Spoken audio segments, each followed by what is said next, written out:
I'm just gonna give that all up there. Hello, everybody. Welcome to Wise Women Wednesday panel. Happy for all of you to join us. Thank you so much. This specific, well, first of all, I'll say my name, Diana Aiken-Scarpo. I am in creative services with CSAC, and I've invited some amazing women to speak to us today, and I'm so happy that they accepted the invite and are here to share their stories and knowledge and failures and triumphs and all of those things, because we're talking about finding your voice and making your mark in the music industry today. And you know, I think I'll just do a quick little introduction, just start with Courtney, who is like the lead, one of the lead singers in Mother Feather, was a pop cock rock band, performance art, you know, type of thing. And also just an amazing human being and songwriter. Tamara Jade, who was recently made it into the top 10 from The Voice, is an amazing songwriter in her own right as well. Background vocalist, background singer. And Angela Hunt, who is a Grammy-winning songwriter, producer, you know, mom in music, all of those things. And you know, we'll go around, we'll have each of them, you know, talk a little bit about themselves too. And I think we have like a Q&A section here down in the Zoom chat. So if you have questions, make sure you put those into the Q&A instead of the chat. It'll be a little easier to keep track of them there, and then we'll kind of get into those after we've, you know, talked for a little bit. But let's start with Anne. If you could just give us a little background on yourself, and then, you know, we'll move around the circle here. Sure. I'm Anne Courtney. Thank you for that lovely introduction, Diana. I am the front woman and primary songwriter of the band Mother Feather. We've been around for now over 10 years, keeping the scene alive in New York City. Wow, yes. And yeah, I mean, that's it in a nutshell. But yeah, I'm sure we'll dive deeper in as we go on. All right. Tamara Jade, tell us who you are. Hi everybody, my name is Tamara Jade. I am an artist, soul artist, content creator, producer, whatever people pay me to do her. I, as Diana said, just recently was a contestant on season 19 of The Voice, where I finished in the top 9, Team Legend. I got to work with him, with John Legend. It was really cool. And since then, just been continuing to work at this, chip away at it every day, because that's what this is about. This is about a journey and a process and taking it little by little. So still creating, still, you know, just being an artist, doing what it is that we do, making art. So hi, everybody. Awesome. And Angela Hunt, you know, you could probably take the rest of the time we have in this panel with your whole bio, but just tell us a little bit about, you know, you and your background. My name is Angela Hunt. Hi, everybody. Thank you for joining us today. I'm a mother. I'm a wife. I'm a woman who's been in this business for a really long time, since I was really young. Written for a lot of folks. I'm also an artist. Really happy to call myself just a person in music who is getting paid to do music. Yes. That is a feat within itself. Yes. I said to myself when I got a certain age, you know, if my taxes don't say singer-songwriter, I have to stop. And I'm glad I didn't listen to myself, because it's something, like Tamara said, you have to keep pining away at it. So I'm still pining. People think, you know, you reach a certain point in your life and, you know, it feels great to have accolades, but you want to do more. I feel like I just started because, you know, when you get to the point that you get a cut or many cuts, you know, the next thing you want to do is then fulfill all the other dreams that you have. So I feel like that's where I am right now. I'm just trying to make my dreams a reality.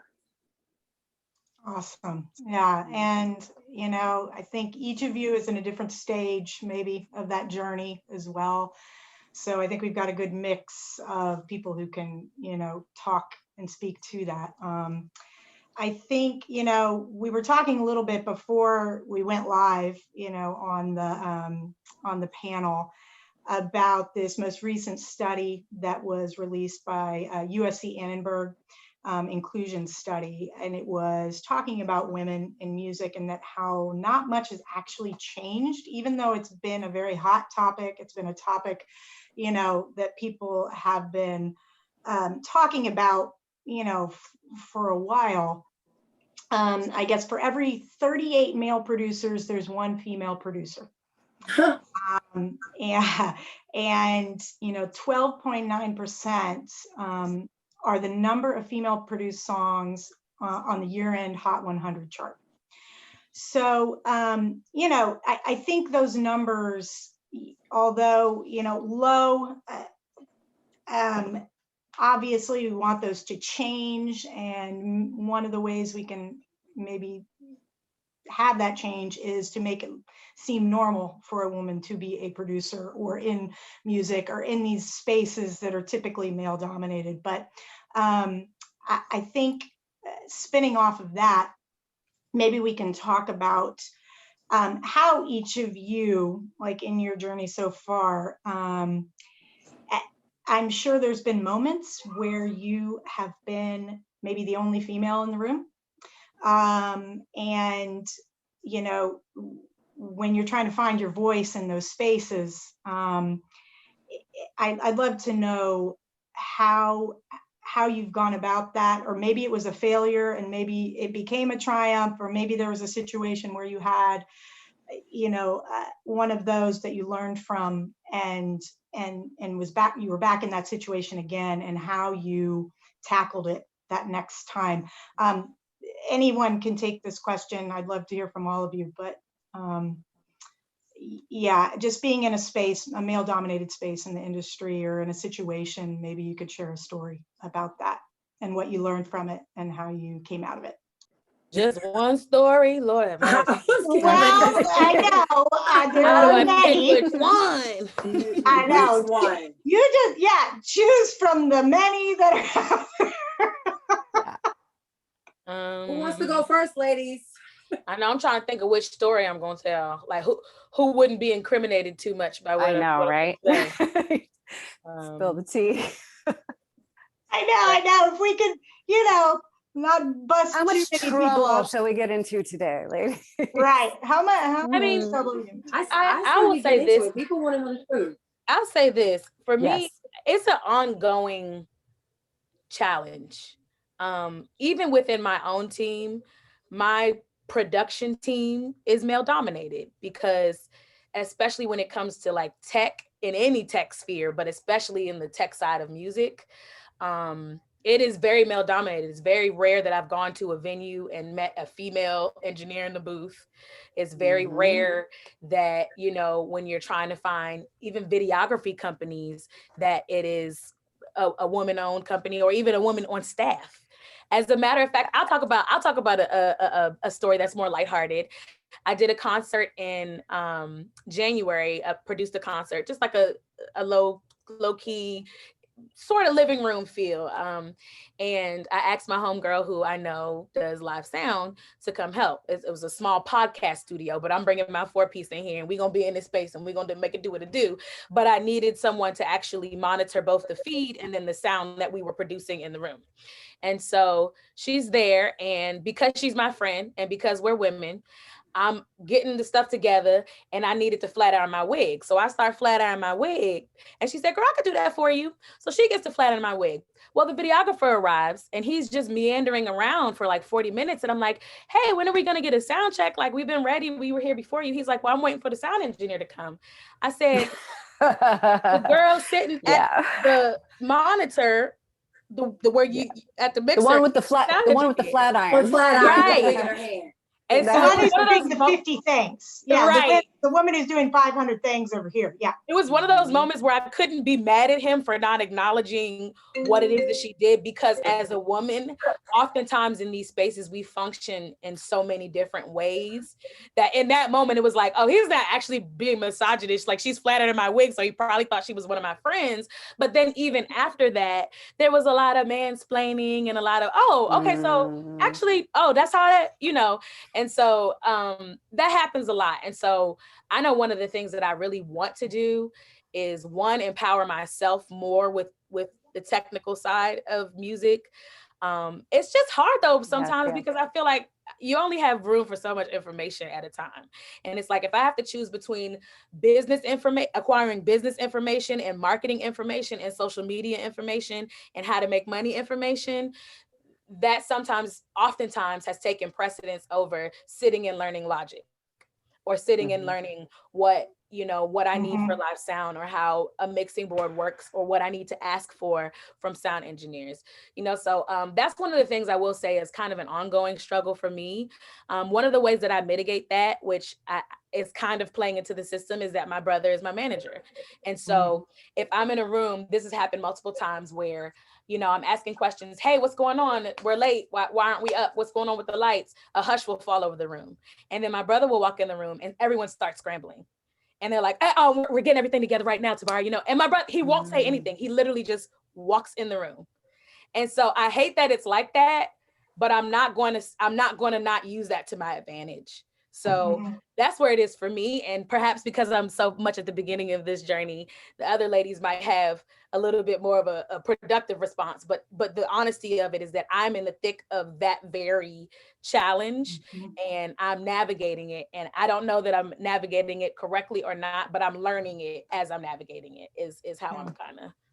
I mean, women as multitaskers is a whole other topic, but I mean, and not to say that there aren't men who we've all learned from and been mentored by or been supported by. I have 100 of those too. But and I would love to hear what it's like for you in the rock space, specifically maybe the Warped Tour. Weren't you on Warped Tour? Yes, I was on the Warped Tour. And how that's gone down. I mean, the first thing is that I put another woman in the band with me. I mean, my best friend, Lizzie, she's there. She's an incredible artist, and she's a fallback. She's my safety. She makes me look really good just by being with her. Lizzie also is the CFO of our organization. She is a very organized, spreadsheet obsessed person, which you need that in a band, and Lizzie and I have been, not only are we the face of the band, we are very much the organizational, managerial heavyweights, I'm going to say it, in this band. And the fact that we've been able to keep it going for 10 years, more than 10 years, is something that I'm very proud of us for. We also look out for each other.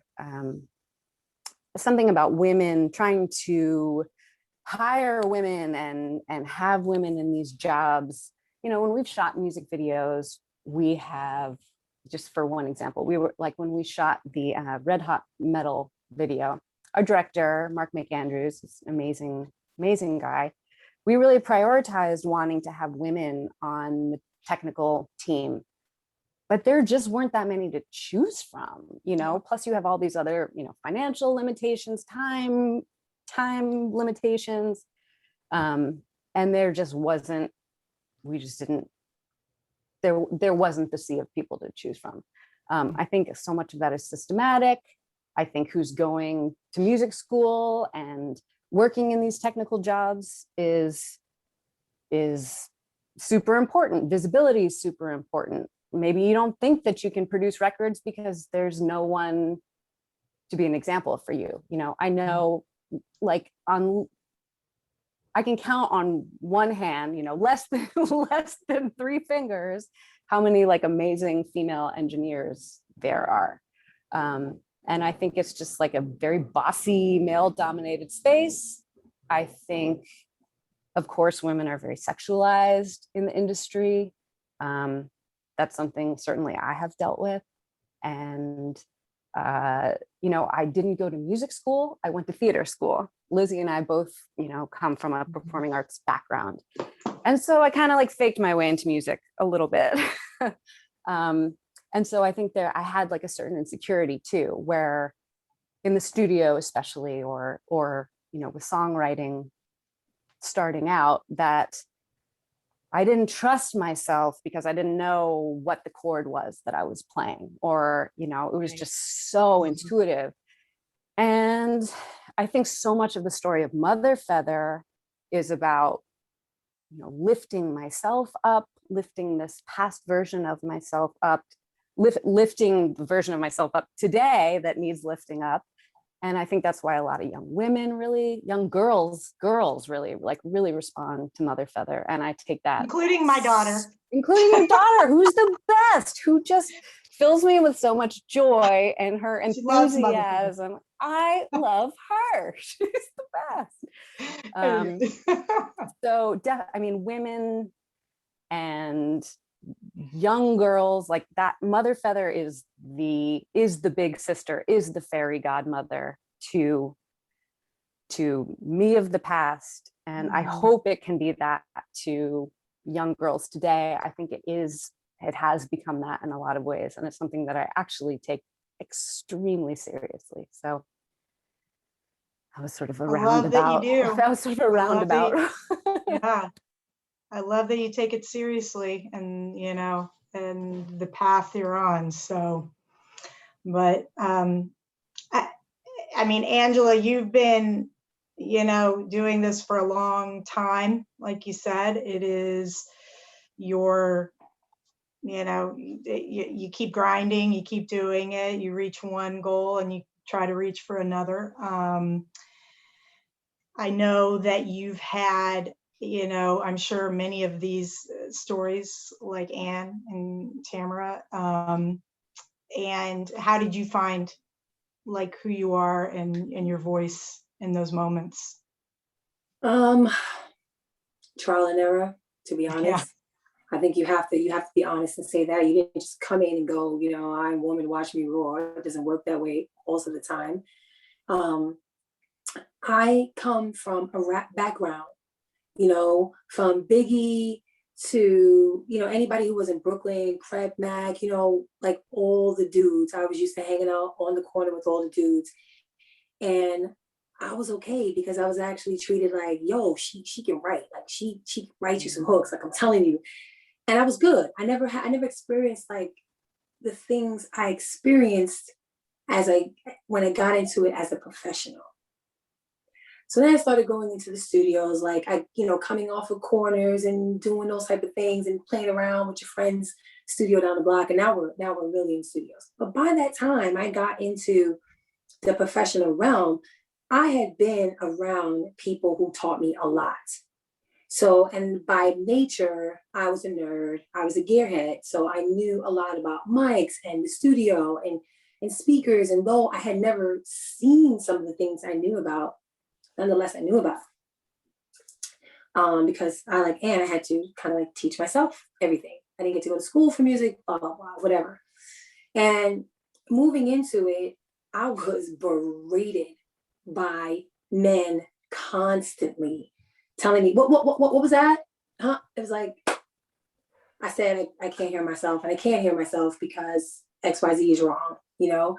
And they'll just be like, oh yeah, I'm doing something back here. Yeah, I'll turn you up in a minute. It was that. It was, me asking them questions, because that's how you learn, asking questions about, well, why does this do this? Or why did you choose that mic, for my voice, or whatever it may be. And it's always the, oh, it's because it sounds good. No one wants to tell you why or what. And then there's that. Then it was me coming from a background of a man who did teach me a lot about producing. And although producing is not something I love to do, I can do it. Mm-hmm. And so, there's records, which I won't name, that ended up being, huge records that I was like, yo, you should do this as the drums, or hey, you should use these, whatever it might have been. And I did that for a really long time. But the record that I fought to get co-producer on was Empire State of Mind. That was the time that I was like, we're not gonna do this no more. Somebody has to stand up.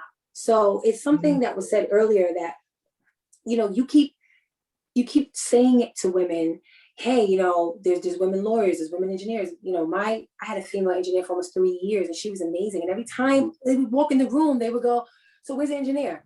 Every time. Every time. It never failed. Every time somebody walked in the room, they're like, and she was small, petite, and she was very attractive. And they would just be like, so yeah, where she's at? Because they thought she was the person who was either getting tea or she was the front desk. I'm like, she's the engineer.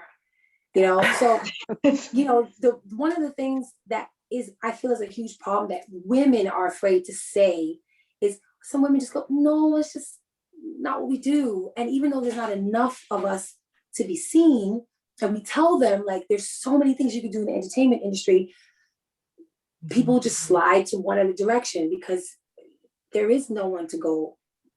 There's no one talking about it. There's no one to teach them or no one to show them.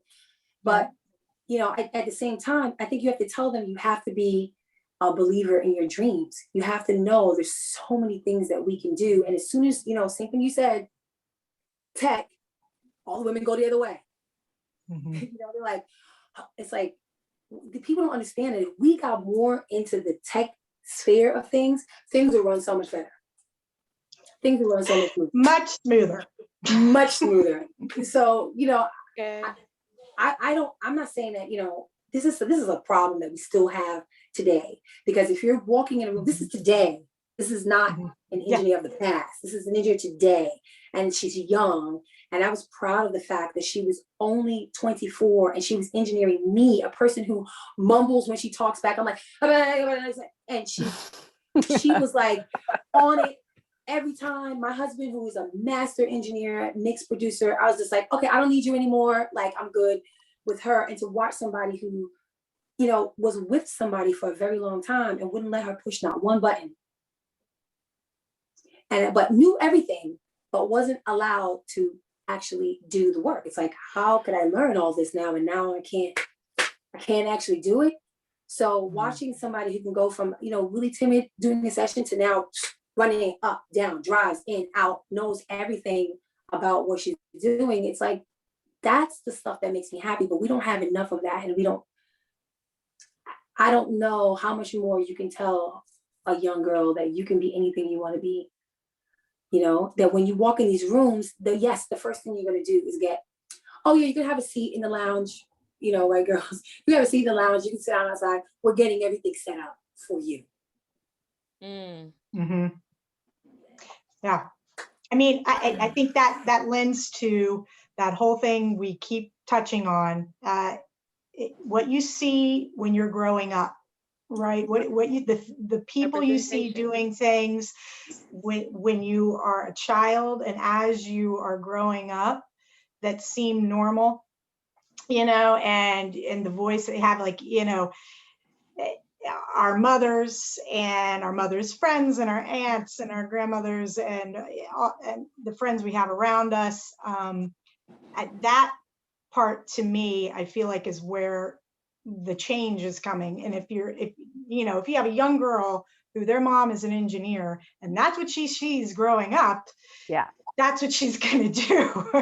She's like, that's totally normal. This is what you do. Or at least she sees that it's possible. Yeah, it's possible. Yeah. Like, okay, this is, I can do that. It's not a big deal. I mean, and kind of touching on that, like for you, each of you growing up, I mean, who were, or who was, where it could be more than one person, like some of your biggest influences. It could be personal, it could be, someone you saw or admired or whatever, but just curious from each of you, who those people might have been.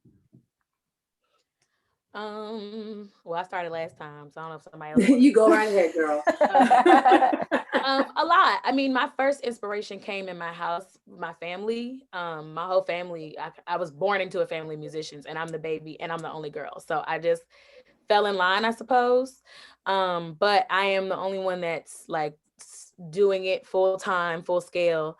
And I think a lot of that does have to do with the fact that my brothers are men, and when they got married, rolling the dice on a music career just really was not responsible. Um, and they were both working musicians. My brother that's right above me just stopped playing organ at church, I think probably when the pandemic hit, you know? So that's kind of what I was born into, but I realized very early, like it did something to me a little bit deeper than my brothers. And so after like seeing it in my house, my mom, all that, like I started to have like favorite singers and stuff. And I remember distinctly like the song As We Lay by, I think Shirley Murdoch originally did it, but Kelly Price's arrangement was what I kind of grew up with. I mean, when I say I was 10 years old, 11 years old, singing, wailing this song for my life, having no idea that this is like, girl, this is a side chick anthem. Don't sing that. Like, but I didn't know what it was about, but I knew that I felt whatever this woman was saying. Like I wanted to sing how she made me feel. And that's one of the like moments where I was just like, I love this. Like, and I could just do it over and over and over and over and over. And so then when I had a real awareness of music and started to have like favorite singers, favorite writers, Karen Clark Sheard of the legendary Clark Sisters is my favorite singer of all time. She's still at 60 years old, chirps to the high heavens like it's nothing. She just burps out like belts, and it's just just powerful singer. Her whole family is just so powerful. My favorite songwriter is Bob Marley. I am Afro-Caribbean, Caribbean American, first generation American, all that jazz. So I didn't grow up on Saturday mornings to Anita Baker. I grew up on Saturday mornings. We cleaned the house to Bob Marley and Buju Banton and Barry Hammond and all that. So in terms of songwriting and how I model my artistry, and in terms of how I feel my artistry is supposed to function in the world, I really kind of model that after Bob Marley. Like he just believed that it was given to him to give away. And but you know, I kind of have to tailor that a little bit to American capitalism. So I give it away when I'm compensated. But no, for real, I understand my purpose and my place in the world is to bring light and love and positivity to every space I enter. And music is just a vehicle to do that. So I have all those like favorite influences. But as far as like my career goes, if I had to like model my career after people, Queen Latifah would be at the top of my list. I really think that she has managed to maintain a career and operate in multiple industries within entertainment and be excellent at every single part of that.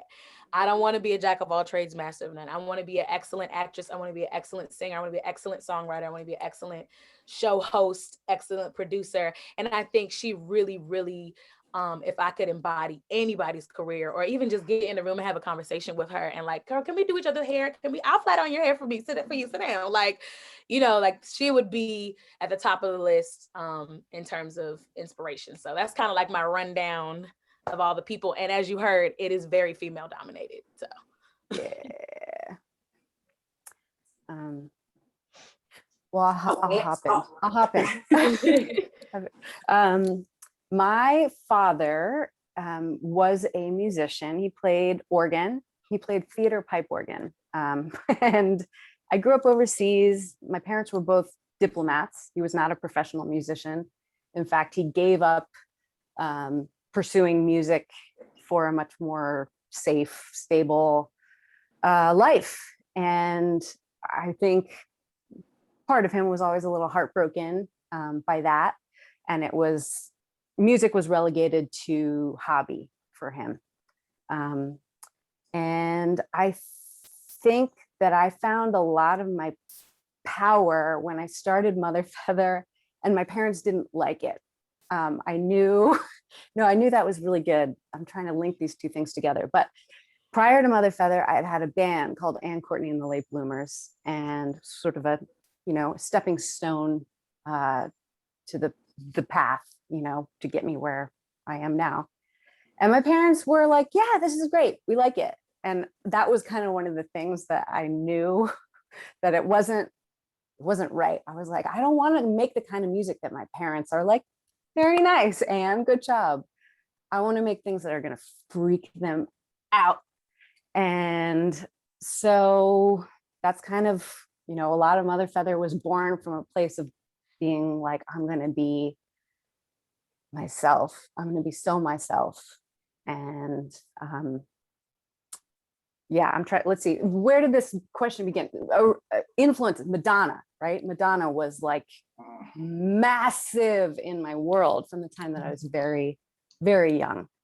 And I mean, so many influences, but also my mother, who's not a musician, just as women who are powerful and strong and determined. My mother, both of my parents were diplomats. And when I tell people that I grew up overseas and I moved around every 3-4 years, lived in South Asia, you know, the first question is always, oh, were you a military kid? And then, no, I wasn't. My parents worked for the State Department. And they say, oh, your father, you know, it was always your father was in the military, your father. And it was like, no, actually, my mom had a really badass, high-powered career. And, you know, was so influential to me by showing that she was gonna do her thing. And she did so well for herself. So I think my mom actually influenced me a lot by having that, even though it wasn't at all in music. Just being someone who was fully in charge of her career and also had a family and holding it all together. Yeah, I love that. I love hearing that there was, you know, your mom, even though she wasn't, you know, musically inclined or, you know, doing that, her voice and being strong in her own voice and what she was doing helped you later to find yours, you know. And to feel courageous enough to do so, you know, and to say, you know, because my dad, he said, you know, when I graduated from high school and was looking at colleges, he said, okay, I know you want to do this acting thing and this theater thing, but what's your safety? What's your fallback? And I was like, I don't want to fall back. I just want to go fully into this direction. And I actually think that my mom really was my advocate in a lot of ways for that. I love that. I love that. Moms are the best. Aren't they? I mean, sometimes, you know, sometimes, not all of them. Not all of them. Mine was great. Right. Oh, you're muted, Angela. Angela, you're muted. Sorry, my love. You know I got kids in the back, so. I know. I'm glad muting. I'm My like, daughter is quiet. finding her voice right now in the hallway. So I was laughing because somebody in the chat said, what am I drinking? I was like, tea. I'm not drinking anything else but tea. And if she was, that's fine too. It's 4 o'clock. It's Wind Down Wednesday. wind down. Yeah. Getting over that hump. It's I almost love it. happy hour time. Exactly. But today happens to be tea. Which I'm kind of going to drink more because I'm a coffee drinker and you just have to mix tea in there somewhere you can. My influences. I, like you, I come from a Afro-Caribbean background, first generation, you know, Afro-American. We're from Trinidad and Tobago. So music in my family was like, no, you become a nurse, you become a doctor, that's what you do. Lawyer, you know, engineer. Right? And that's it. Lawyer, engineer, right. And but music was snuck in there in a way that I don't think I noticed until I got older. You know, we listen to a lot of soca music, which comes from our country, and it's a lot of storytelling in that. And you pick up all these little things, you know, when you're little, but you don't really think about it till you get older and you're starting to figure out, like, where does all this crap come from? So, you know, I love our music, of course, but I came to America and then fell in love with the Clark sisters. I had a guy that I had met around my neighborhood, and he was American. He was like one of my first American friends, because as you know, living in New York City, you know, you could be in your genre and not. There's people in New York City that's been here for 50 years and still can't speak English, because you could just find your country and just nestle in that place. And so I was in a very big Caribbean neighborhood called East Flatbush, and I met this young kid, and he was like, one of the few kids that I would sing to. He played the trumpet. He was like, you should listen to the Clark Sisters. And I was like, what's that? He was like, gospel music. And I was like, oh, well, I know gospel music, but I know church, but not singers. I've never listened to really singers. And that's when I fell in love with Twinkie. Like, I had this weird voice that was really high, and I never had an idea, what can I do with it? I just didn't want to sing. I was 6'1". Since the age of like 13, I was really tall with a really high voice, and it was weird. And when I heard this album, I remember going to go buy the CD, and I heard this song called Pure Gold. That did it for me. I was like, I want to do this. I want to sound like this. And I would listen to this Clark Sisters album day in. I pretty much any singer that has that tone probably got their influence, you know what I'm saying, from the Clark Sisters. So they were huge for me. Growing up in the Caribbean, we listened to a lot of Shirley Bassey. So my theater, a lot of people, when I get on stage and they're like, you got a lot of antics. Like, I give everything like I'm never going to do it again, because that was Shirley. Shirley would perform like she was about to die, right? Like, just go down. And a lot of young singers that I work with now, I'll show them Shirley Bassey. Let's have a YouTube session. Let's watch this. And they just get blown because she was just amazing. She sang songs and did notes that you just thought she's no way she's going to get there. And next thing you know, she's there. So she was a huge influence on me.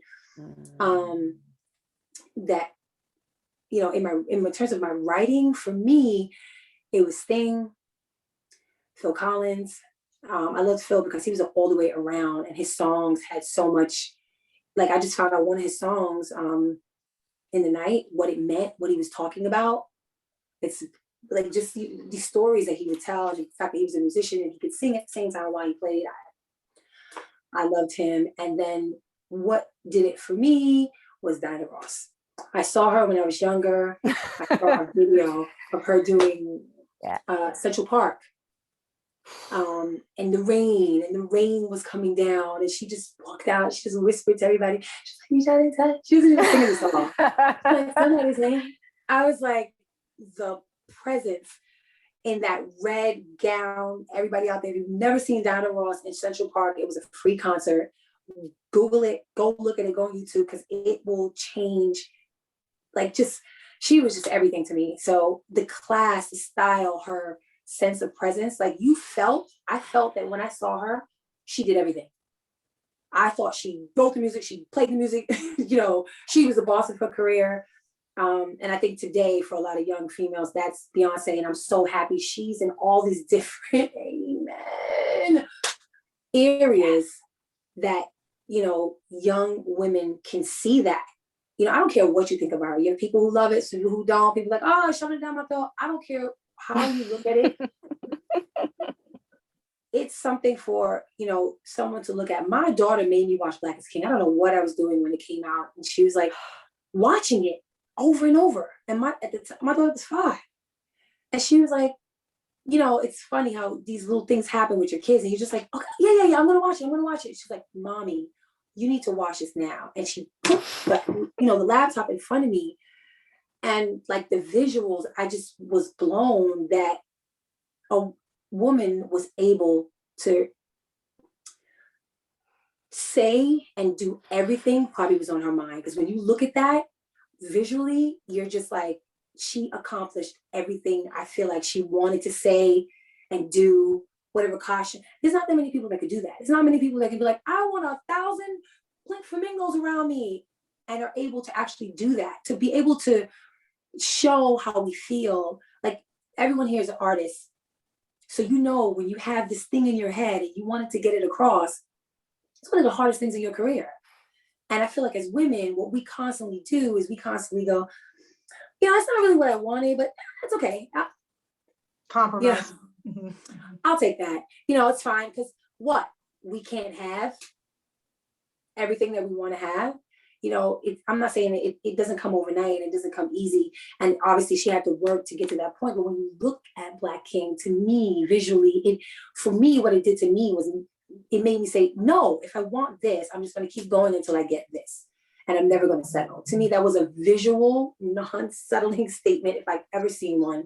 You know, I'm sure there are many more, but for me in this generation and all that we have to fight for in music, you know, whether it's getting your name. I just did a song for Judas and the Black Messiah, and I forgot my name on the credit. I was like, we doing this? Ooh. Is this what we're doing?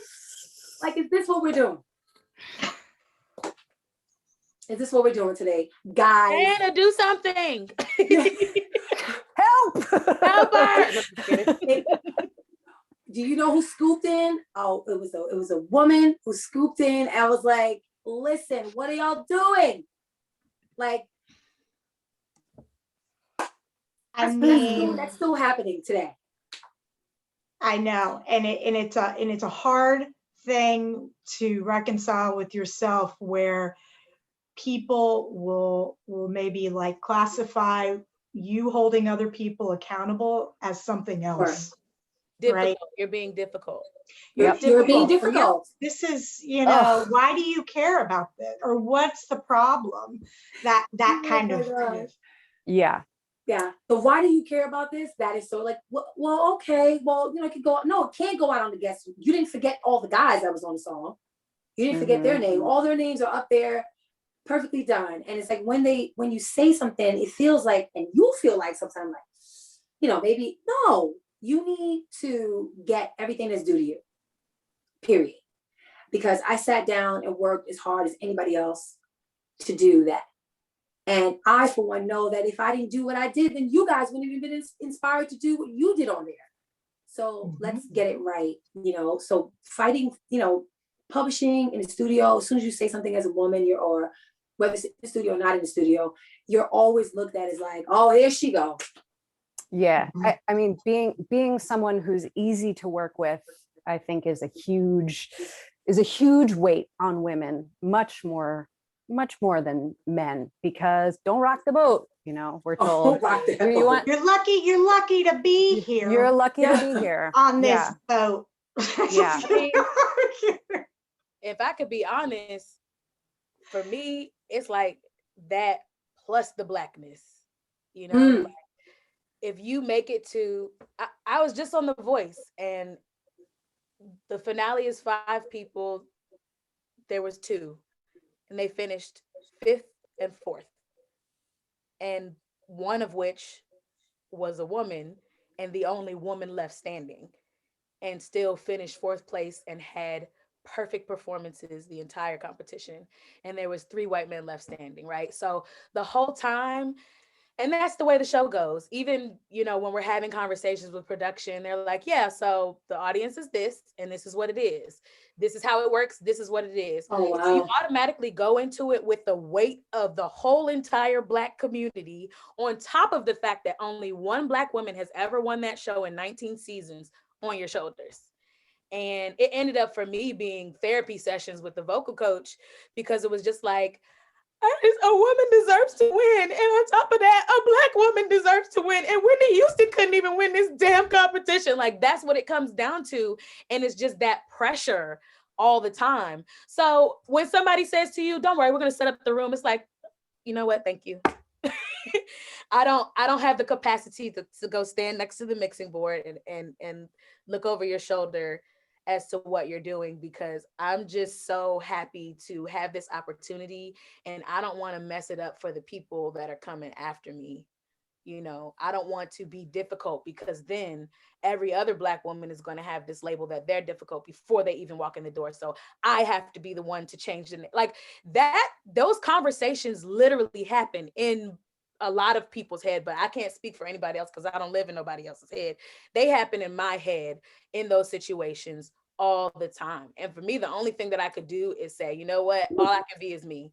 And I didn't know till things started really going underway that like women were really watching and seeing themselves. And like this painting, I came home to somebody made this painting of me based on one of my performances. Like she saw the video and her mom was like, you got to make that girl a painting. That's real hair on that painting because she felt seen. I wore my natural hair. So they felt like, like, that's real Black. I didn't wear this on the show, honey. I got this afterwards for free because I got a blue check. But I was very intentional about making sure that the round the way average girls saw someone who looked like them doing something extraordinary. Because the only reason that I even walk in the producer title or say that is because I saw Beyonce do it. And Beyonce started releasing documentaries where it's like, you're in charge of light, you're telling them everything you want. Oh, so I don't have to just take whatever people give me. Like I could tell people, oh, so, honey, don't put that white powder on my face. Don't put them blue lights on me. Because of Beyonce putting that stuff out, because of the Issa Raes of the world really being honest. So I think part of this is that like, when you get certain places, we have to still have the conversations. It's not like, okay, I got here, so now these problems don't exist anymore. Like, the problems get worse. They exist all the way at the top. I'm sure people still try to mansplain things to Beyonce. Do you feel like it's a backlash to it, to the conversation continuing to happen? I feel like, well, I think it's systemic and systematic, and that's the even bigger conversation. Go ahead and Google those two things because they are different. But when they function together, it feels like an unstoppable force. It feels like there's nothing you can do. Like a Godzilla. You just have to work around it. So, I mean, I think what it really boils down to, I feel like when people say, well, what do we do about it? I saw somebody ask a question. In bigger situations, I think it's going to require very powerful men to start giving some things up. Start really saying, you know what? Somebody else deserves this. Somebody else should have this opportunity. Some other woman who has been waiting. It's going to take, this is what I'm getting paid, sis. What you getting paid? We don't want to have those conversations. I don't have no problem asking my friends, how if you don't mind me asking, you don't have to tell me, how much did they offer you? It takes those type of conversations. But even in this panel, like if somebody hired us all for something, it wouldn't be weird for them to tell us all, and please don't discuss your rate, because they don't want you to. But we have to. They're relying on that. Yes, but we have to have conversations from the top all the way to the bottom. I feel like, women's lives in music is just like the movie Hidden Figures. So there's this, really strong woman that's sitting there figuring out all these mathematical problems that are like genius level. And, here's this man going, my name has to go on the paper, but your name doesn't go on the paper. There's so many times as a writer, you come in the room, and the first thing, I remember the first 2, 3, maybe 4 or 5 years of my career, I felt it very important to hide my body, hide my face. I would wear hoodies. And I know there's so many women on this Zoom, who can relate to this. I would wear really baggy jeans. I would do anything and everything possible to make sure that I was hidden as a woman. So I seemed a little bit more masculine, to be honest, so I would go in, and when I would be in there with all these men, I would constantly just get looked at as like, she's not super feminine. So yeah, I would get heard a little bit more. Right. And then, I got past that stage, because it's like so many different stages that you go through in there, right? Super layers. Then my next layer was moving to Europe. And I'm living in London, I'm living in Sweden, I'm in the pop world. I am a Black girl wanting to write pop music, and that was not seen.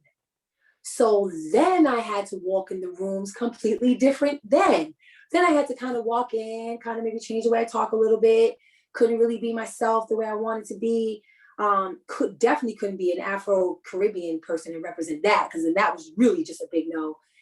And then I was lost then there too, just amongst all these people that wanted something from you, because you came and you bought this super swag. But because I brought a sense of, respect to people and their work, you know, I was treated like, oh yeah, that's the Black girl who writes the pop music. Yeah, she can come here. That's nice. That's cool. And then, you know, you went through that for a really long time. And then there was at some point that you have to wake up. And you wake up because, you know, you had a great lawyer or, you know, someone that came and talked to you and said, hey, you know, you're worth a whole lot more than this. You know, you should ask for points because, I mean, this wouldn't be happening if it wasn't for you. And I was like, you can ask for that? I didn't know that part. I'm like, me too? They're like, well, I'm just a writer. You're like, no, baby girl, you are the end all be all. The moment you walk in that room, you change the color of that room, you change the tone of that room, you give everybody a voice. And, you know, when I learned that, wow, I had more than just what I thought I had, then I started to spread. So when I would work with artists, here she comes, she's cowered down. Hello, what do you want to do, sweetheart? Well, I don't know. What do you want to do? Because I'm here for you. And then all of a sudden you start to see her shoulders start to come back more. She started getting, well, you know, I feel like, you know, that's what what do you want to talk about? Because he's over there saying that we should talk about this. Is that what you want to talk about? No. Okay, well, let's talk about what you want to talk about. And that's spreading it. And I've been called troublemaker, you know, telling girls, you know, hey, you should do this. Or you don't want to sing like that. Well, what's sexy? You know, I'm looking at the producer, singing sexy. Well, what is that? What does Can that you give me mean? an example, please? Yeah, why don't you try it and then I'll write. I'm gonna do what you do. I'm gonna do what you tell me what you want to do. Or, you know, it's just, you know, they just make them feel like what, you know, some women succumb to in this business, and this is real, is going with the men, just go in there, write it for her, let her, you know, just, you know, I don't know, make her do a couple of things. And then, you know, here's this girl with that vicious cycle of she's now feeling like, well, here I am. I just sit and I don't say anything, you know? So one of the ways for me that I can kind of like get my niche in there is like when I work with these young girls and, you know, I let them know, like, you have a voice in here. I'm here to bring something out of you, you know? And I've definitely seen some people walk out of sessions like, you know, we need to have a talk. Things change. You know, they come back the next day, you know, knowing what they want. And I'm like, be a woman who knows what they want. One of the things that, you know, men, they get over on us so many times because they come in and they go bang, bang, bang, bang, bang. And we always feel like we can't possess that power. We have that power. You know, don't put the blue light on me. You know, I don't want to write about that. I'm sorry, but I'm not in the mood to write about that right now. I have children right now and I don't really want to write about that anymore. I kind of like want to write about this. And there's nothing wrong with you telling somebody that. You know, one of the things I've learned the most is knowing what you want. And like my mom used to tell me that all the time, what do you want? And if you know what you want, then you're going to exude this presence that nobody can shake. You know, unless you're going in, you know, when you go in a place and you just want to have power because you want to have power, it don't work that way. I also feel like it's different. There's two threads I want to touch on, and then we'll probably have to get to the Q&A, but there's a difference between asking yourself, like internally, what you want, and someone taking the time to ask you what you want. Like it's an important enough question for somebody else to say, what do you want? Instead of just asking yourself inside, like, because you do that a lot. And I feel like it carries a different weight.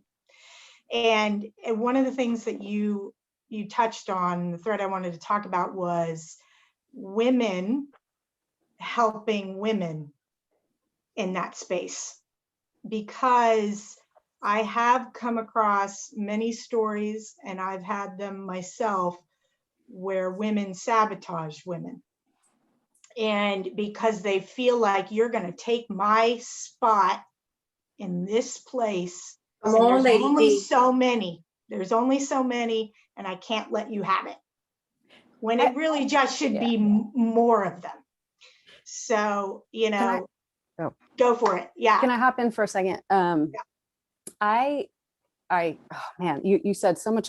There was so much gold in that, Angela, about knowing your worth. And that is like, that's so much of that is internal work, you know, for an artist. But But something, Diana, about women sabotaging each other, I personally have experienced less of that and more of women upholding the patriarchy and the status quo because they are, they're That's a higher version. on the totem pole than, if I may, I'll tell a little story about when Mother Feather first got a record deal. I was also a newlywed, and someone at an otherwise really lovely night out, someone at the top of the totem pole took me aside with Lizzie. Actually, Lizzie was right there, my bandmate, and said to me, "Hey, by the way, you shouldn't be advertising the fact that you're married on social media."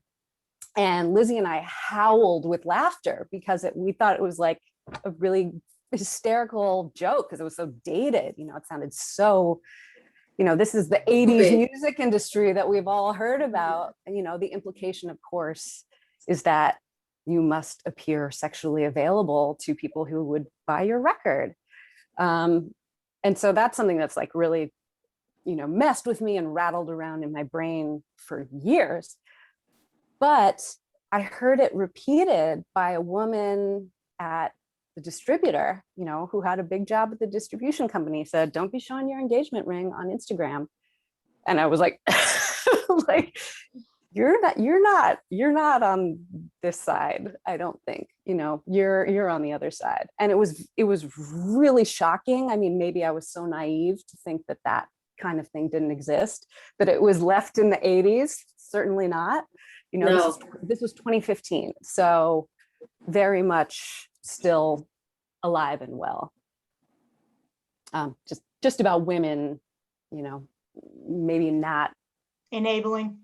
Yeah. There definitely women A&Rs that I've experienced that will totally cut you like a knife, and you're looking at them like, really? Like, I don't know, if it's, like you said, it's a sense of, I think, when I see a woman who does that, I look at her, she's scared. Yeah. And has taken this job for all the wrong reasons. And so then I proceed to either exit the office. I'm definitely one who can't hold her tongue, so I'll definitely probably say a thing or two. And it definitely always got taken the wrong way, but I don't care how you take it. It's like you got here in a position that is barely held by women. So, the change starts when you get into this position. And unfortunately, that's not true. Sometimes it doesn't happen. I think we're starting to see better times. But I've experienced that a lot. I've had that a lot. You said you've experienced the opposite more, like the. No, I've experienced the hate. I've experienced the cattiness. I've definitely experienced the cattiness from women. Definitely stories of records that I've lost because of the fear of another woman. And that's not necessarily all their fault. It might have been the way they was brought up. It might have been what they were around all their life. Who knows? For me, I get fearful. Just when I get fearful, that means I'm going to do a better job. We always have to. I never want to be comfortable. I always want to be like, hey, when I'm walking in the room, I'm like, okay, what's going on? These are the things that, I want to make better in what we do. As soon as a woman comes in the room, I try to make her feel comfortable. I try to make her feel like, hey, it's good. You can talk to me about anything. You can tell me anything. The craziest thing. I'm here to take your craziest ideas and make them a reality. Yeah. And at least make them make sense. Yeah. But the chopping down of another woman is real in this business. Let's not say that it's not, because it is. But I think everything that has happened, there's been so many bad things that's happened this year with this pandemic. It's opened so many things that we've had hidden under the dirt for so long. So many traumas. Oh, there's no more rug to sweep. The rug is gone. The rug is outside. We done The rolled rug. the rug. It's a mound. A mountain. It is. So how do you think you could, women can be allies to each other? I think they have to desire that. Not every woman wants Woo. that. I think we cannot make the assumption that every woman is for the, let's not forget that how many 60% of no shade, white women voted for Donald Shit, Trump no, after knowing it's what everything that deserved. they knew about him. After Is after deserved. knowing the grab him by the pussy, after knowing all of that, they still felt like a man like that was better than a woman who, frankly, before Joe Biden, was probably one of the most qualified candidates to be president of the United States since the inception of this country. So I think, first of all, we cannot assume that all women want that, or all women even believe that. Some women really believe that their place is in the house, that their place is to raise kids. That I've had women even tell me, I can't, there not a year goes by that some older woman in my life does not ask me about marriage, does not. I was dating someone and his father asked me about that. He's like, I mean, all these things you're doing are great, but like, none of that means anything if you don't have anything to anybody to leave it to. I'm like, I'm leaving it to the whole damn world. What you mean? Like, you know, but it just was like, this man that I'm dating, right? His own father, his whole discourse around, it doesn't matter that I'm successful. His son is still an undergraduate at 31 years old and doing the program that I finished in 2012. You know, so it's like, why are you worried about me in my womb? He didn't finish school yet, you know? But again, Well, there are women, amongst the ones that don't believe that, right? like, how do you become an ally? I mean, I said that to say that I have made the mistake of assuming that that's what another woman wanted, and I came with that energy, and it They were wasn't. like, no. So I Okay. think it is really important, one, to be able to like read the room, read someone's energy, and know it's very clear to me in this, even if we weren't here to talk about this, if I met any of these women, it would be very clear that you wanted that type of energy, because that is the energy that you put out into the world.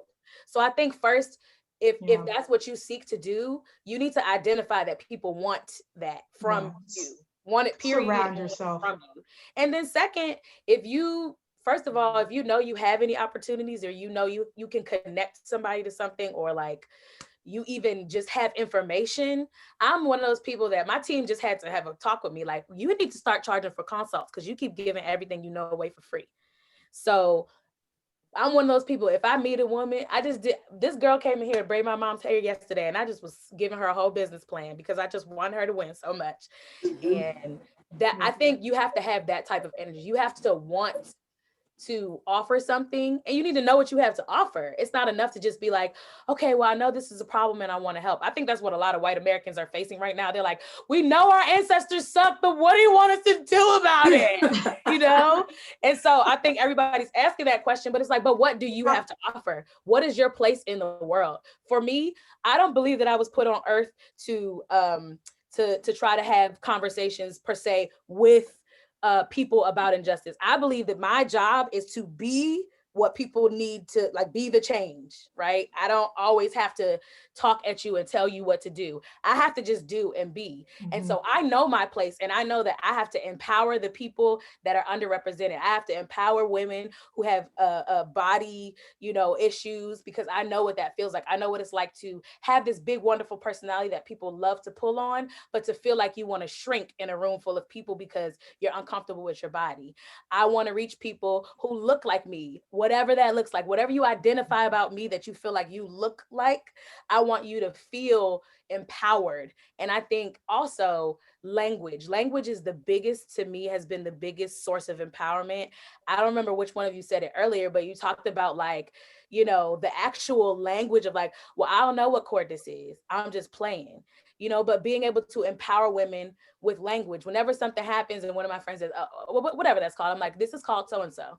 Like, I'm gonna tell you what it's called, whether you want to know it or not. And the next time you go to say it, you're gonna remember what it's called, because now you feel more empowered to say it. Now you don't feel like you have to search for simpler words. I've had somebody said to me the other day, did you just use antithetical? I said, what did you expect me to say?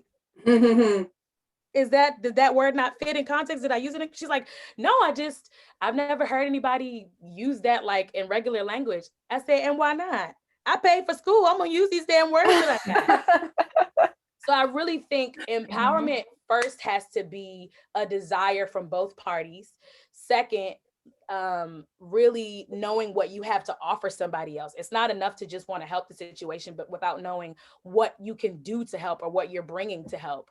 If you are an engineer, start an internship. Fair Trade Act, all you got to do is educate somebody. You ain't got to pay them. Start one just for women and bring them in there. Teach them what you're doing. My brother always explains to me when he's mixing my voice what he's doing. Even if I try to check out, he's like, no, pay attention, because it's not always going to be me. You need to know what you want to ask for. And then 3, language. Empower each other with language. If you know something is called a certain thing, call it that thing, use the proper words for, not proper, because, language is a whole nother language. The fact that we're speaking English really speaks to colonization, but whatever. Language around things, around everything. If there's tech language that if there's studio language, like if you know something, go ahead and share it. It's free, so those are my ways that I kind of actively do it. But I think other people, it could be a lot more productive if they employed a lot of those things. Yeah. I love that. Yeah. That was awesome. I think the world. To actually answer your question about how could you help people be more of an ally, you could do that by surrounding yourself with women who are like-minded like you. I have a group of friends around me who are it took me a long time to get these women in my life. People, it's not, in your teens, your 20s, it takes time to gather these group of women around you that are, they're so, I don't even know the words to find for them, except they are a support team that I've never had. Whether it's my children's birthdays and they send gifts, or they know when I'm down and they know when I'm not feeling well, they know how I want to celebrate my birthday, when my husband forgets and doesn't do anything for it. They're there, in times that I've never seen people in my life beside my own, siblings and mother, that they're there for me. And people see us, like I post them all the time on my Instagram, like when we do stuff together, that helps other women see a camaraderie that they're not used to seeing. And you could feel it and it's real. I don't know what the future's gonna hold. No one's perfect. I'm not perfect. I'm still learning shit that I thought I learned a long time ago. And that's definitely not true. You're gonna learn every day till you die. But I'm learning, I have one girl in the group that you say that about putting a name on something. She's like, well, what does that feel? What do you feel, Angela? I'm like, I don't know. She's like, well, find a name. She's always like, find something and put it on it. And so we can all collectively understand, because being able to express yourself and saying what that is in any conversation, in any situation, in any room that you're in is very important, to the situation. And I think sometimes when you see women that have this camaraderie, we have some in our group that don't have children. We have some in our group, most of us do. It's a mixture of, both kinds. We have some who are super knowing what they're doing. They're in their jobs. They're making a difference. I have one of the girls, she's a criminal trial attorney, powerful. She's Black. She's amazing. She's single. She doesn't have kids yet, but yet and still we champion her, and I champion her every day. And I tell her, I said, because, you're doing something for people every day in what you do. You're doing something great. And, the rest of us, we're all very creative, and we're still trying to figure out how do we find ourselves. Being a creative person is not something easy, but when you have a group to support you, it makes it easier. And other women see us, and I've had people text me, call me, and they go, how do you find these type of women? I'm like, be that woman. Yes. And they will come to you. Yes. They will come to you. That woman. Okay, we are not children. We know how, when something doesn't, I look at it like this. People are going to use you to the day you die. People are going to come in your life. There's going to be controversy. It's going to be shit. But you get older and you deal with it better. And then you just go, oh, that didn't work out. That wasn't too well. Okay, I wish you well. Setting up those boundaries. Like, okay, cool. And another thing I'm working on is not taking stuff personal. When you take stuff personal, that will ruin so many relationships, so many, things that you're trying to do in life. It will put a damper on it if you take shit. You cannot take things personal. And I am surrounded by a group of women who have taught me that. You're able to say whatever you feel or be however you want to be without taking things personal. When you take things personal, that to me has ruined things in my life that shouldn't be ruined, because you're taking things personally, and as women, y'all know, we be like, what was that? What you said? What? Sometimes you have to be a stronger woman and look at someone and go, and say, maybe they're not in a good mood. Maybe they mama didn't teach them right. Something else going on. Something else going on. You have your coffee today? Yeah. And you'll be surprised if you say something like that jokingly. Right. You just kind of make them go, oh, maybe my energy's off. Yeah. Whatever that is, all those things we can take, and it helps us find those allies that we're looking for, because there's so many women that want groups and to be in groups and to be in groups that support them. And, it takes time. Put your energy power on and it will come to you. Yes. Yeah. Giving yourself, give that whole quote that's going around, give yourself grace and give others grace. Absolutely. Yes. Room to make mistakes. Yeah. But that was, one of the questions. I think we actually already answered another question that was in the chat, but they were just asking, what would you tell young girls who are interested in producing tech and producing /tech to encourage them not to be intimidated by such a male-dominated role? I think we kind of already covered that. Well, I don't think we spoke specifically about young girls. I think we were talking about women. Young girls. I think that's an important thing too. Like, we're in this information age where everything is at the fingertips. So again, the biggest way that you can empower her, go ahead and encourage her to learn everything. In the same way that, you buy your son's drum sets and guitars and all of those things. If that's what I remember when I was a kid, I wanted to play, I think like bass or something like that. And my dad was like, absolutely not. Violin it is. You know what I mean? Like, I was on the step team at church and I was the only girl and I loved it. And my dad made me quit and join the dance team, because it wasn't because he never felt no way about it. It wasn't until people started coming to him and saying something. And in that moment, water under the bridge. I love my daddy, but we can talk about our parents as people. We don't have to always hold them as heroes all the time. It was his job to correct them. But as a man, like as he felt like his manness was challenged against his fatherness. His fatherness didn't care if I was on the step team, but somebody basically was like, you letting your daughter do that man stuff, so that shook him. So I think it's really important, one, that we make sure, especially as men, well, I ain't no man, but y'all make sure as men, and then we make sure just collectively that we check our bias first, and we make sure that we're not accidentally or unintentionally projecting some of those things onto little girls and even little boys, because sometimes little boys want to dance, sometimes little boys want to cook, sometimes they want to know what nail polish is, and that doesn't make them gay. They're just like, well, your hands look different. I want to try it too. So sometimes I think as adults, we project what all those things mean as adults onto them, and then it turns them off and it turns them away from even trying. So I think in the same way that we encourage young men, and if you see a little girl that's always tinkering around with tech things, or she's always taking things apart and putting them back together, or she wants to see how things work, don't get mad at her because she dismantled your thing. Like when you really think about, like, what does that mean? Okay, so give her something productive to take apart and put back together. You got an old computer lying around. Well, y'all sit together. There's enough stuff on YouTube. You can literally learn how to build a house on YouTube, probably, if you want. You can. Y'all sit together and figure it out. Sit together and help her learn how to figure it out. And then this is the teacher in me. Teach children how to read. If they can read, they can find anything that they want to know. And then they ain't got to come to you and ask questions all the time. That is the biggest thing you can do for kids. Teach them to read so you can say, well, here's a book on what you just asked me. Yep.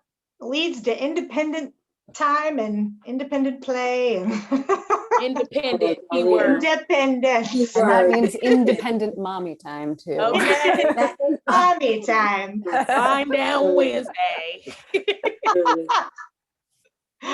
I think, I think there was one other thing that was in the chat where someone was like, how do we better create a resource pool of blue collar women in music? Is there a resource pool for blue collar men in music? Yeah, I don't know. I mean, womeninmusic.org. I used to be on the Each board other. Okay, yeah, that makes sense. for women in music. And they have started compiling a database, I think of just women in music in the industry in general, right? And so I highly, highly encourage people, to check out their resources. I'll put it in the chat. It's been an amazing journey for women in music in general, because now they are international and global. They used to be just in the States and specifically like New York City, but now there's chapters across the United States and now across the world in almost every continent. So, and they have them in the Caribbean as well. Yes, they do. And I think you have your own resource pool. I was going to say, yes, resources. People, when you go in front of a lot of these master classes, I've spoke in front of a lot of classes, and the first thing everybody wants to ask is, how'd you do it? What'd you do? I'm like, well, there is no plan, because if there was, I would sell it and I'd be rich right now. Okay. We'll have a course on Clubhouse. Okay. And I'm gonna talk about Clubhouse in a minute. I'm gonna say something about the Clubhouse. You got to really be careful where you're getting your information. I saw a whole Clubhouse on the Grammys, and it was totally off. It was totally left. And that's someone said, oh, you need to be on there because you need to tell these people. I said, let me tell you something. I will not give away another thing to a social media company unless I am getting paid for it. And I'm telling that to everyone. Is unanimous consent. Everybody. No, I cannot post your thing. Nope, that costs money. You have $500? No, we've done enough. We've done enough for social media. We've done enough. And now the tables need to get turned, and it turns by telling them that. Like, they go on there trying to tell you a bunch of stuff, but the thing that women need to start doing is, LLCs are not hard. Get yourself a company, get incorporated.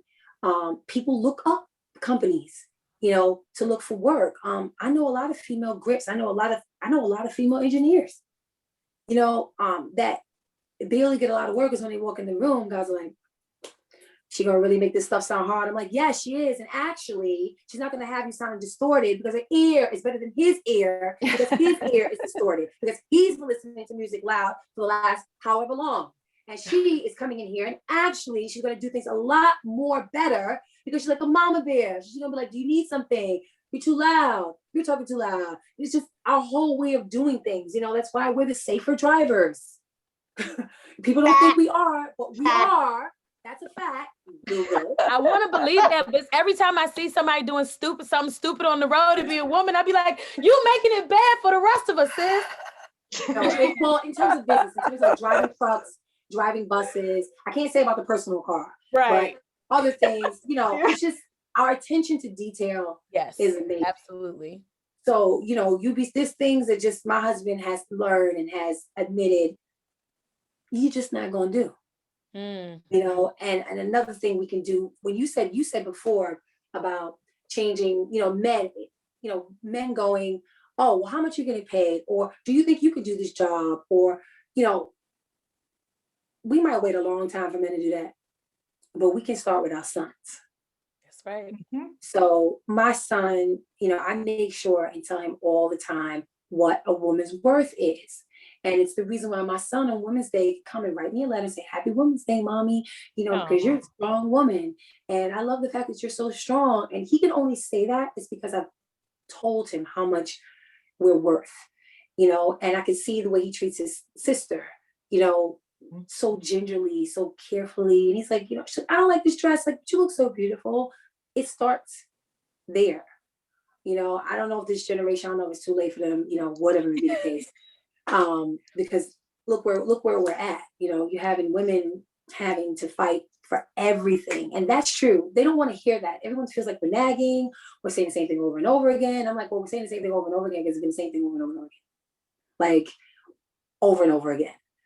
And I'm a testament to it. I've been doing this for a really long time, and I'm still fighting men to make sure they put my name, to make sure I have the right credit, you know, to make sure that I get asked to go in scores because I can score just like you. You know, I'm not, you know, because, you know, when you think of, you know, scores in movies, you think of men mostly. Oh, 100%. Like, I don't know, Diana, you're better. How many women do you know score a movie? And I know there's a lot of women who can. Well, I hate to say it, but there's not many female composers that I know of affiliated at CSAC or in general in the industry. There's just not, it's just not there. It's just not there. I know, like I can think of like maybe a handful, you know, right well, now. I know among this phone call, I fully planned on getting all of these people that y'all been talking about. I want a whole list. I want the rundown. I want to meet these people. I want them in my circle. I want them in my network. I want to know that, like, in the same way that I'm building these, you know, connections around across the country so that when I go to places, I got people there. I want to know that I have women there, you know, not just, oh, I got a guy for that. I got a girl for that. Yeah, I feel like we're lacking our own network, you know, of like, yeah, you know, I didn't go to college, so what do you call them, fraternities? You know, fraternities, you can call your brother in Oklahoma, or you can call your brother here over here. It's like we don't have that. You know, there are, you know, fraternity, but I'm talking about a network where you can go here and call this. I had to find that. You know, and, you know, just find these women that were, you know, all over. You know, when you had looked at like my engineer and myself in the studio, we were rare.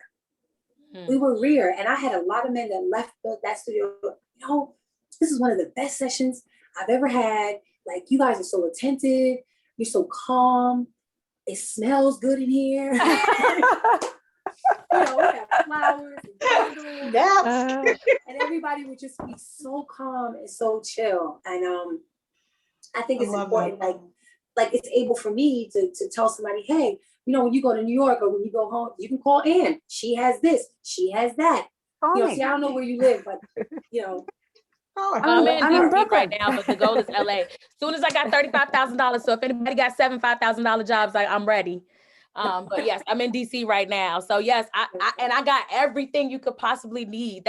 I want to be like that person for my hometown, that whenever people know that they're coming to my hometown, they can call me for whatever they need. You need a clean rehearsal space.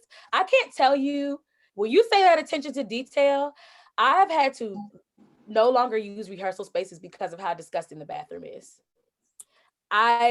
Listen, that's not a minor detail. That is many spaces, many studios, many rehearsal studios. Disgusting for a woman to go. The men go in and they're like, oh. But then that makes me say, you dirty. You went into a bathroom like that and you was okay with that, dirty? Don't touch my microphone.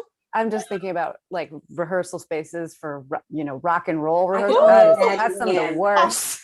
Like the grunge. I can only imagine. It's like the grunge is a part of the decor. Like, this will get you in the mood, in the right place to write some crazy shit. Yeah. So you're just like, I want to point out that in the chat, our VP of Film and Television, that is a woman. Hey, girl. Hey. Erin Collins. She pointed out the Alliance for Women and Film Composers. She says an excellent resource for finding, you know, women composers and, you know, for women to support each other. So just wanted to point that out. Erin, email me. Yes, me too. I was just saying, I was looking for royalty-free music and it all sucked. I was like, this sucks. Like, a woman didn't do this. Like, a woman didn't make music for beauty. Like, yes. Nailed it. Yes. Yeah. Like, this don't go with, I'm trying to put on eyeshadow. What is this? I don't like this. So I'm gonna hit them up. Anybody want to make some YouTube music? Oh my gosh. Well, I'm happy to share that information, share Erin's contact information with people on this panel. She would Yes. love to hear from you, I'm sure. So, but yeah, we've probably gone way over time, but it's fine. I've had an amazing time talking I to had an amazing time and too. hearing your Thank you. stories Thank you and so much. feeling your energy. And I love it. I love being surrounded by you and just what you have to say and who you are. And I'm really excited for each one of your futures. And I really hope that, this discussion has helped, just people be in a space where they feel like they can talk about it and, understand that it's not just them. Yeah. I think, taking comfort in that and understanding that even successful women or, who we think are successful, they've grappled with this. They've been through this and they're still going through it. Are grappling, yes. Yes. Are grappling. So, yeah. So, I mean, I just, I'm so thankful for all of you and what you have to give and what you've given to us. Thankful for each and every one of you. I'm grateful. Yeah, thank you, Dan. I'm delighted to be here. I've barely spoken to anybody in a year, so to be in the presence of you all is amazing. I'm here like scribbling notes. I got Twinkie, pure gold. I'm gonna go check that out. And also Diana, as somebody who's in the industry who has been awesome for over a decade to me and so supportive. Thank you for that. Thank you. It was my pleasure. You are a shining star to me and all of the industry people that I have to come in contact with. So yes. My absolute pleasure and honor. I have to say. Can I just Give say a one little thing to all the just women? Don't do that. Don't do that. I want to say one thing to everybody, right? The one thing that I've learned is you have to be brave. yeah. You cannot be afraid to speak up. You cannot be afraid to speak up. And you have to research your craft, whatever it is. If you're going to be a lawyer in this business, you're gonna, whatever it is you're going to be, singer, songwriter, engineer, the way we get back at them is by knowing what we're doing, right? And being just amazing at it and being a boss at it. That's what makes the difference. When no one could call you out on something because you're just that good at what you do. And generally that's easy for women. So, but that being said, I know everybody has that potential. I say that all the time. Anybody who knows me knows that's something I preach all the time. I don't care if the person may not even have it at that moment. You have the potential to be better at so many things that men do. Believe you me. It's like right now, she's waiting for women to just come in, swoop in, and then take that job and then do it so much better than he was doing it. Yep. So I want to leave everybody with that. I bow to each and every one of you because each and every one of you are great. Music is one of, to me, the businesses that are so hard to attain. Then it's so hard to keep. And it's so hard to keep yourself as a woman because we're always worried about our bodies, our hair, our this, our that, the way we're speaking, the way we're coming off. So the fact that we're in an era right now, and I'm happy that I'm alive to be a part of this generation, is that I can be myself. And that's where your worth is, is in being so singularly yourself. And yes, ma'am. Yeah. And that's coming through, I feel like more and more in this generation, Yes. And it's super exciting to watch. Yes. Yeah. And there's no growth unless you step into the fear. That's right. You got to stick your neck out. You feel the fear, take a step into it. That where you're comfortable, there's no growth. When you go into the uncomfortable space, that's where the growth is. So step into it. Yes. I actually have a Superwoman campaign happening. So if you want to head up to my stuff, I got merch and I just chat. I just launched my own talk series actually.